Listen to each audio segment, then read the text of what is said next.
Hello everyone, this is Ketisha. In this video, I'm going to go through the AQA Biology Paper 1 Higher Tier from 2019. Question number 2 is on the topic of the infection and response. Mosquitoes carry a pathogen that causes malaria. What type of pathogen causes malaria? Malaria is caused by the pathogen called protist.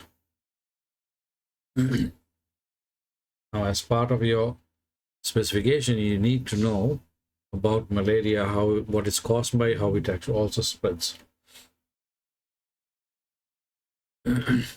Mosquito nets can help prevent the spread of malaria. Table 1 shows the results of a study in one area of Africa. Total number of people in the study is 476. Total number of people who use mosquito nets when sleeping is just one less than who they studied, so 426. Percentage of people with malaria, people who use mosquito nets when sleeping, 1.2. Who do not use mosquito nets when sleeping, 40% of people have malaria. Okay. A newspaper made the following statement. Study shows mosquito nets are scientifically proven to prevent malaria. Give one piece of evidence that supports the statement. Now, what is the evidence that it proves the statement? That is a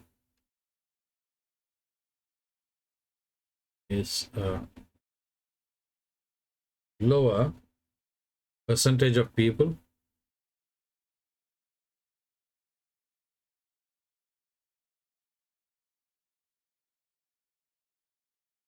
with malaria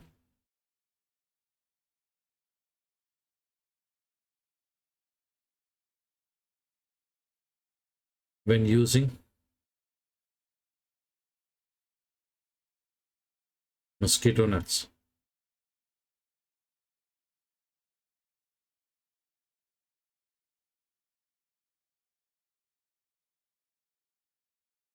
Because there's only 1.2% of people who get malaria when they use the nets. Give one reason why the statement may not be valid. Well, since some people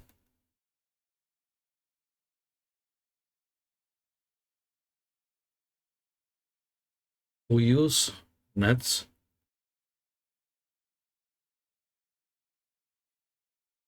have malaria.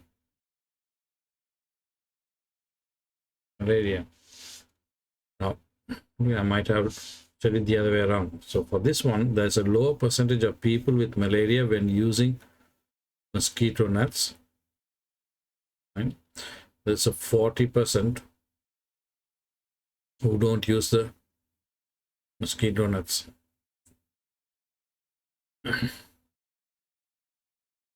Right, so for the next question,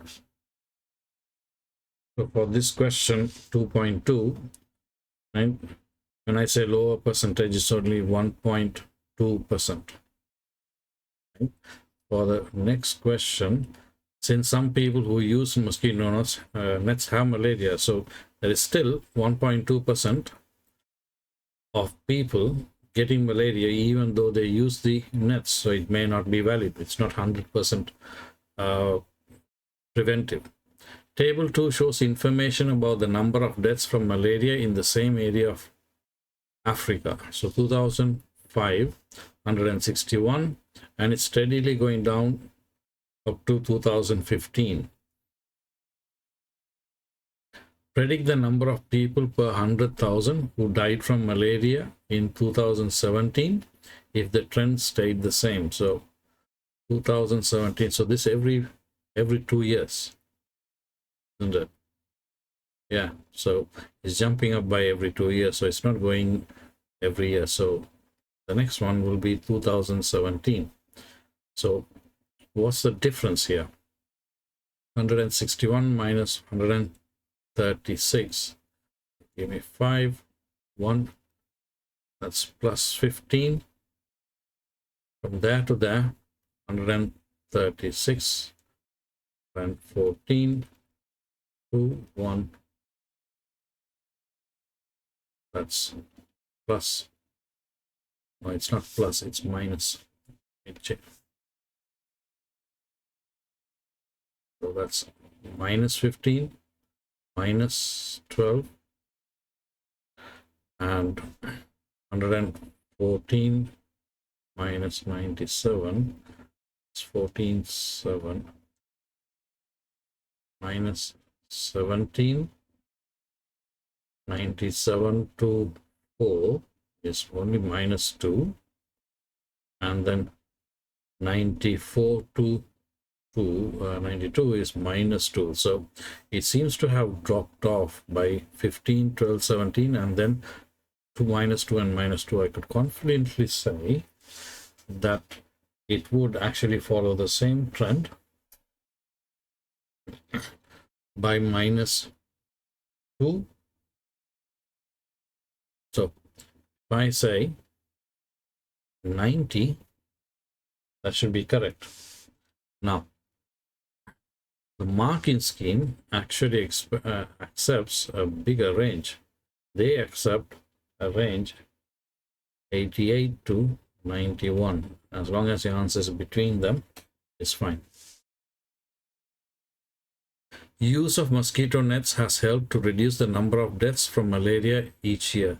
Suggest one other reason for the reduced number of deaths from malaria each year. Probably because they have improved the healthcare and in terms of medication or access to medication, improved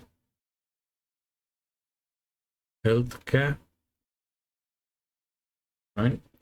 Or they have improved the use of mosquito control methods, use of mosquito control methods,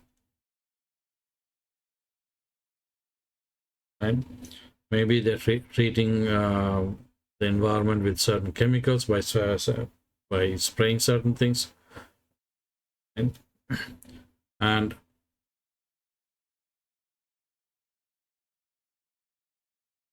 better awareness or education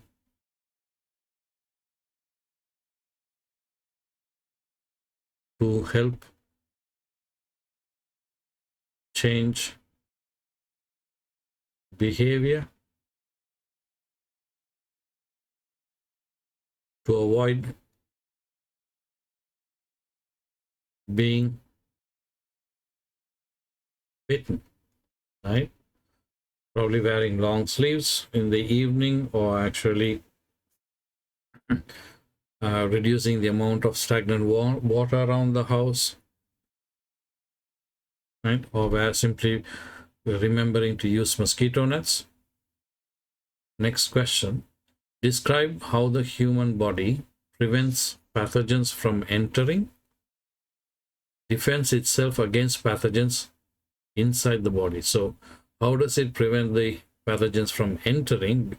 And once it gets into the body, how does it actually defend itself? So there's two parts to this question. So there's a lot of ways the body actually prevents pathogens from entering the human body. First thing is our skin. It's tough, dry, and it's a dead out layer. Your skin is made up of dead cells. So bacteria that can't actually live or and breed on it easily unless they have something latch on. For example, your skin being wet, moist, can actually increase the bacteria attached. If it's dry, then it's very unlikely the bacteria can actually attach themselves. So the skin acts like a barrier. The skin also produces oil on its surface, so it repels the pathogens, right?